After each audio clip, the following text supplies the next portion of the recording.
రుతుపవనాలు సమయానికే పలకరించినా తరువాత ముఖం చాటేశాయి. అయితే ఇటీవల వరుసగా కురిసిన వర్షాలకు రైతులు ఇప్పుడిప్పుడే నాట్లు వేసే పనిలో నిమగ్నమయ్యారు. వరి సాగులో అధిక దిగుబడి సాధించాలంటే ప్రాంతానికి రకాలకు అనుగుణంగా సిఫారసు చేసిన ఎరువుల యాజమాన్యాన్ని రైతులు తప్పనిసరిగా పాటించాలి. వరి సాగులో ఏ సమయంలో ఏ ఎరువులను వేసుకోవాలో రైతులకు తెలియజేస్తున్నారు ప్రధాన శాస్త్రవేత్త రాజేశ్వర్ నాయక్.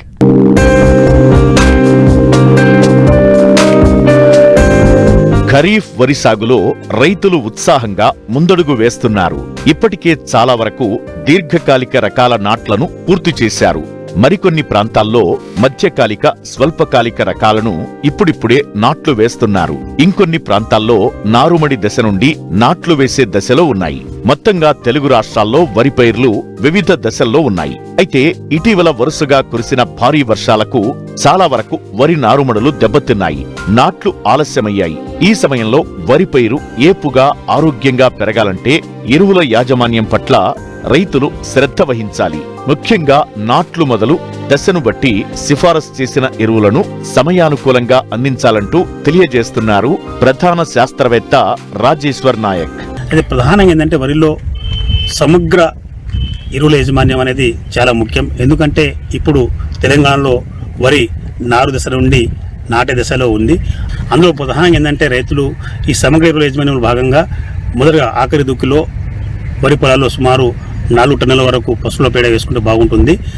అది లభ్యం కాని పక్షంలో ప్రధానంగా జీలుగా, జనుము లాంటి పప్పు జాతి పైర్లు ఇవి కూడా మన వరి పొలంలో వేసుకొని పూత సమయంలో వరి నారుమడిలో మనం ముఖ్యంగా దమ్ము చేసేటప్పుడు వాటిని కలియదుంటే మనకు భూసారం పెరిగి తద్వారా సేంద్రీయ కర్బనం యొక్క శాతం పెరగడమే కాకుండా తద్వారా దిగుబడి ఎక్కువ వచ్చేటట్టు మనకు చేస్తుంది. కాబట్టి రైతులు ప్రధానంగా ఈ జీలుగా, జనుము లాంటి విత్తనాలు వేసుకోవడమే కాకుండా ఇవి కాకుండా ప్రధానంగా ఇప్పుడు ఉన్నటువంటి కొన్ని సజీవ ఎరువులు అంటే మనకు ముఖ్యంగా నీలి ఆకుపచ్చ నాచు, ఈ అజిటోబాక్టర్ అలాంటి వీటిని కూడా మనం పొలంలో వేసుకుంటే మనకు నత్రజని దాదాపు మనం 10 నుంచి 12% వరకు నత్రజనిని మనం ఆదా చేయొచ్చు. ఇవి కాకుండా జీవన ఎరువులు చూసుకుంటే ప్రధానంగా మనం అజోస్ప్రిల్లం అని చెప్పేసి వరిలో చాలా మంచి జీవన ఎరువు. ఈ జీవన ఎరువు వేసుకుంటే కూడా మనం నత్రజనిని దాదాపు 20% వరకు కూడా మనం ఆదా చేసుకోవచ్చు.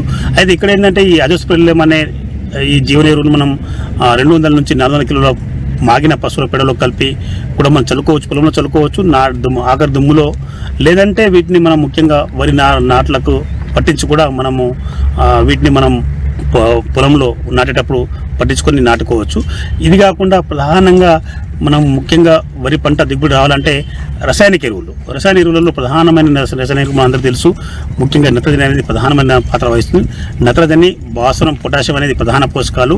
ఈ ప్రధాన పోషకాలతో పాటుగా సూక్ష్మ పోషకాలు ముఖ్యంగా జింకు, ఇనుము, ఈ పోషకాలు అనేవి చాలా ముఖ్యమైనవి.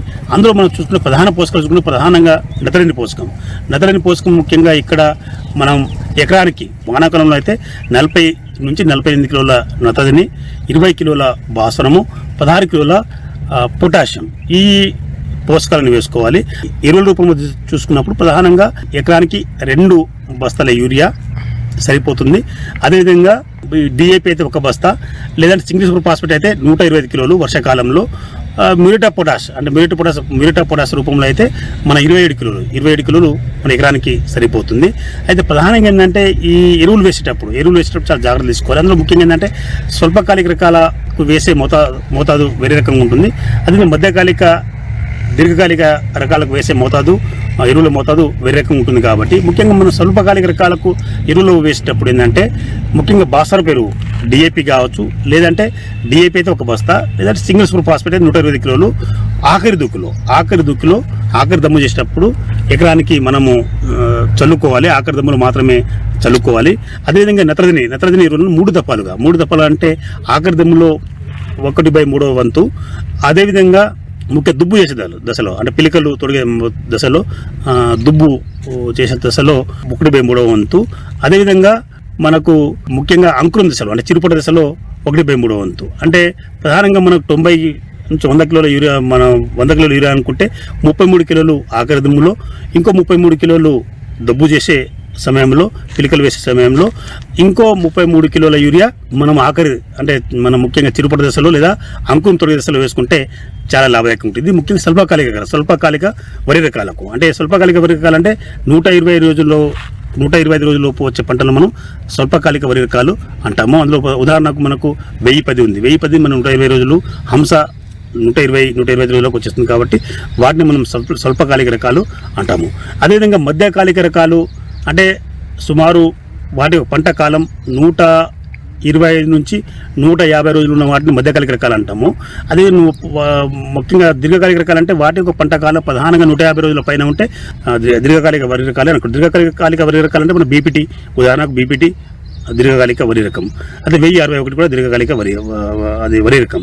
ఈ మధ్యస్థ రకాలు అంటే మన జగిత్యాల రకాలు, కులారం సన్నాలు లాంటి మధ్యస్థ రకాలు కూడా మనకు ఉన్నాయి. అయితే ఈ మధ్యస్థ రకాలు దీర్ఘకాలిక వరి రకాలలో ప్రధానంగా ఏంటంటే వాటికి ఎరువులు 4 సార్లు వేయాలి. నత్రజని ఎరువులు 4 సార్లు అంటే 4 సార్లు మన 1/4 వంతు ఆఖరి దమ్ములో, 1/4 వంతు దుబ్బు చేసే దశలో, ఇంకో 1/4 దశ మ్యాక్సిమం అంటే చాలా ఎక్కువగా దుబ్బులు వచ్చే సమయంలో ఇంకో 1/4 వంతు ఏంటంటే అంకురం దశలో వేసుకోవాలి.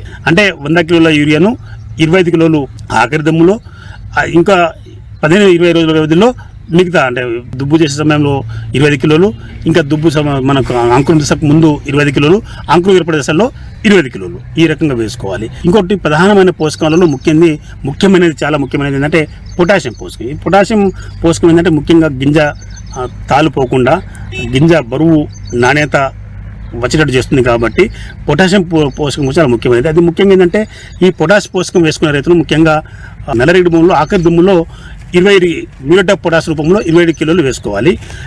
మరి ముఖ్యంగా చలక భూములు, దుబ్బ భూములు ఆ భూములలో మాత్రం రైతులు ఆఖరి దుక్కిలో 15 నుంచి 16 కిలోల మ్యూరేట్ ఆఫ్ పొటాష్ మరియు అంకురం దశలో ఒక 16 కిలోల మ్యూరేట్ ఆఫ్ పొటాష్ వేసుకుంటే బాగుంటుంది.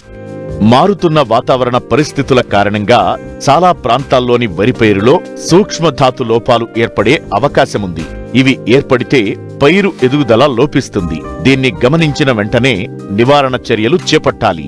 ఇంకోటి ప్రధానంగా ఏంటంటే వరిలో దిగుబడి దాదాపు 10% వరకు దిగుబడి తగ్గడానికి ప్రధాన కారణం ఏంటంటే జింకు ధాతు లోపం. చాలా మంది రైతులు ఏంటంటే జింకు ధాతు గురించి పట్టించుకోరు. అదేవిధంగా జింకు లోపాలు ఎక్కువ వస్తుంది కాబట్టి చాలా మంది పట్టించుకోరు, అదేదో లోపం అని వదిలేస్తుంటారు. కానీ జింకు ధాతు లోపం బాగా ఉంటే మాత్రం దాదాపు దిగుబడి 10% నుంచి 15% వరకు తగ్గిపోయే అవకాశం ఉంది. కాబట్టి ఈ జింకు ధాతు లోపం వచ్చినప్పుడు ఏమవుతుందంటే ప్రధానంగా ఈ వరిలో ముఖ్యంగా లేత ఆకులు కొద్దిగా పసుపు రంగులకు మారి కాలక్రమేణా కొద్దిగా గోధుమ రంగు మచ్చలు ఏర్పడి, ఇటుక రంగు తుప్పు మచ్చలు ఏర్పడి, ఆకులు గిడిసబారిపోయి మొక్క ఎదగగా చనిపోయే అవకాశాలు ఎక్కువ ఉంటుంది. దిగుబడి కూడా తగ్గిపోయే అవకాశం ఉంటుంది. కాబట్టి రైతులు ముఖ్యంగా ఎకరానికి ప్రతి 3 పంటలకు ఒకసారి ఎకరానికి 20 కిలోల జింకు సల్ఫేటు లేదా ఎకరానికి 20 కిలోల జింకు సల్ఫేటు లేదంటే ఎకరానికి 400 గ్రాముల జింకు సల్ఫేటు అంటే 2 గ్రాములు లీటర్ నీటికి వారం రోజుల వ్యవధిలో 2 నుంచి 3 సార్లు పిచికారీ చేసుకుంటే లాభదాయకంగా ఉంటుంది. ఇంకోటి ప్రధానంగా వరిలో వచ్చే లోపాలలో ఇనుపధాతు లోపం.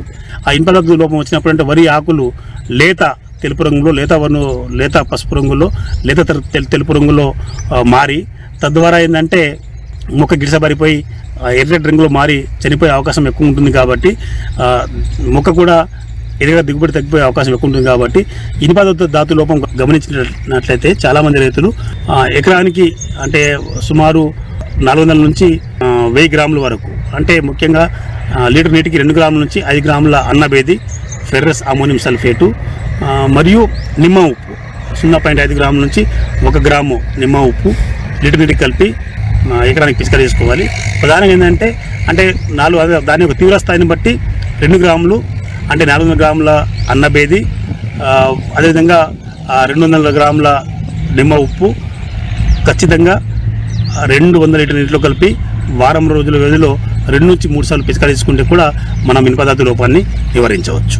రైతులు యూరియాను అధిక మోతాదులో వేస్తుంటారు. దీంతో పెట్టుబడులు పెరుగుతున్నాయి. కాబట్టి శాస్త్రవేత్తలు సిఫారసు చేసిన మోతాదులో మాత్రమే ఎరువులను సమపాళ్లలో వేస్తుంటే పెట్టుబడులు తగ్గడమే కాకుండా చీడపీడల బెడద ఉండదు. తద్వారా అధిక దిగుబడులు పొందేందుకు వీలుంటుంది.